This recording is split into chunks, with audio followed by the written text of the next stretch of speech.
अगर हम किसी को सहारा देने की बात करें तो क्या सहारा दे सकते हैं? किसी की पैसे से मदद कर सकते हैं, किसी को कपड़ा दिला सकते हैं, किसी को ज़्यादा से ज़्यादा मकान दिला सकते हैं। अगर जीवन भर का किसी को सहारा दिया जाए तो उस सहारे को सबसे बड़ा सहारा कहा जाता है। दोस्तों, आज की जो घटना मैं आपको बताने जा रहा हूँ, इसमें एक देवर ने दो जिंदगियों को इस तरह से संभाला, दो जिंदगियों को इस तरह से सहारा दिया, जिसको सुनकर हर कोई व्यक्ति तालियां बजाने लगता है। उस देवर ने अपनी भाभी से शादी की और उसकी 3 महीने की बच्ची को भी अपनाया। दोस्तों, हर जगह इस सहारे की चर्चा होने लगती है। जब ये मामला सोशल मीडिया के जरिए लोगों के सामने आता है तो हर कोई व्यक्ति इस मामले को सुनकर उनकी वाहवाही करने लगता है। दोस्तों, क्या हुआ था इस औरत के जीवन में और इसके पति के साथ क्या हुआ था, उसके बाद इसके देवर ने इसको किस तरह से सहारा दिया था, अगर आप भी पूरा मामला जानना चाहते हैं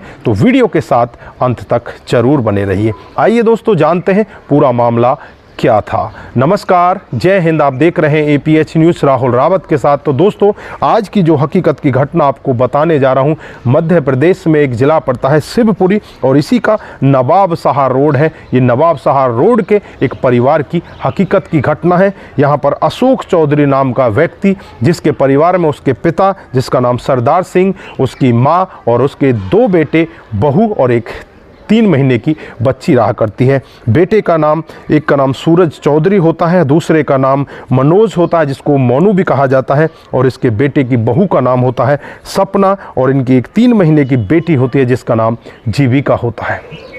दोस्तों, कोरोना काल हमारे देश में ऐसा आया था जिसकी वजह से अच्छे अच्छे परिवार तहस नहस हो गए और यहाँ पर भी कोरोना काल की मार ये परिवार भी झेला। और इस परिवार में जो घर का बड़ा बेटा होता है सूरज चौधरी, वो कोरोना का शिकार हो जाता है और कोरोना में ही इसकी मौत हो जाती है। मौत होने के बाद जो परिवार के सदस्य हैं मानो टूट ही जाते हैं। जो इसकी पत्नी होती है सपना, उसका रो रो कर बुरा हाल होता है। पूरे का पूरा परिवार टूट जाता है और पूरे परिवार की समझ में नहीं आता।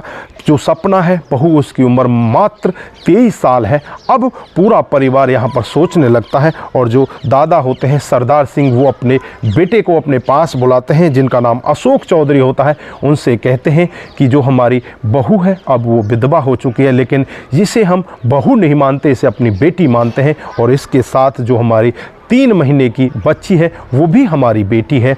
अब हम इन दोनों को यहाँ से कैसे भेज दें? हम इन दोनों को अपने घर में ही रखना चाहते हैं, क्योंकि हमारे घर में हमारा एक दूसरा बेटा है जिसका नाम मनोज, जिसको मोनू भी कहा जाता है, जो ग्वालियर में जिम चलाया करता है। दोस्तों, उस बच्चे को ये दोनों अपने पास बुलाते हैं, अपने पास बिठाते हैं और उससे पूछने लगते हैं कि बेटा, तू पढ़ा लिखा है, तेरी उम्र भी ठीक है, 24-25 साल के लगभग तेरी उम्र है और तू शादी योग्य भी है।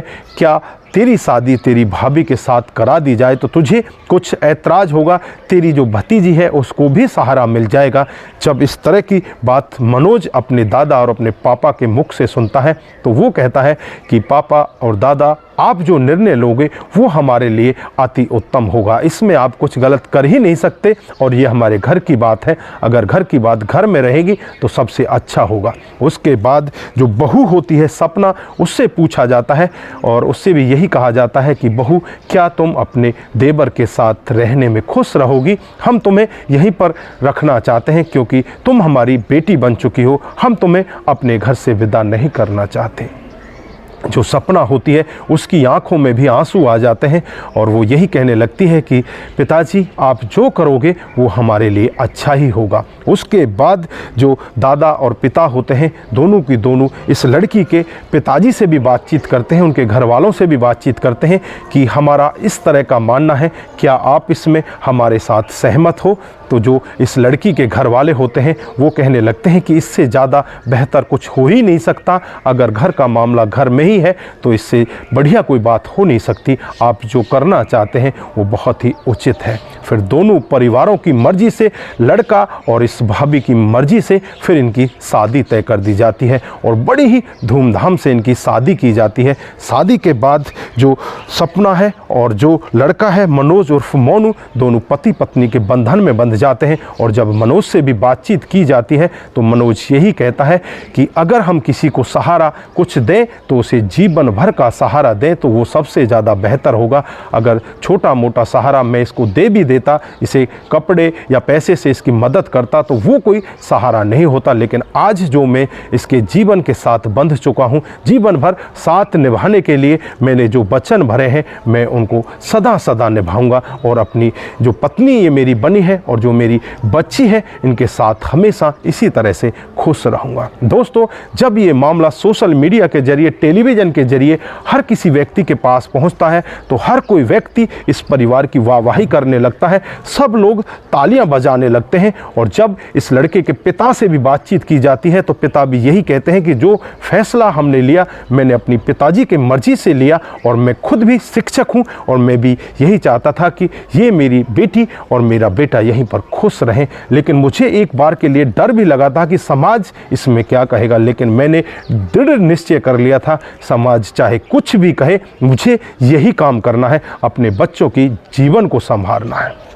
दोस्तों, आसपास के लोग जब इस मामले को सुनते हैं तो हर कोई व्यक्ति बहुत ही ज़्यादा खुश होता है और यहाँ पर इनको बधाई देने के लिए इनके घर तक पहुँच जाता है। तो दोस्तों, यहाँ पर आप क्या कहना चाहते हैं, आपकी जो भी राय है एक बार कमेंट बॉक्स में ज़रूर दीजिएगा। यहाँ पर जो इस परिवार ने निर्णय लिया आपके लिए वो कैसा निर्णय है, आप क्या कहना चाहते हैं, आपकी जो भी राय है एक बार कमेंट बॉक्स में ज़रूर दीजिएगा। दोस्तों, आज के लिए बस इतना ही, फिर मिलते हैं किसी नए मोड के साथ। तब तक के लिए आप अपना ख्याल रखें, परिवार का ख्याल रखें, सतर्क रहें, सावधान रहें और अपना ख्याल विशेष तरह से रखें। नमस्कार, जय हिंद,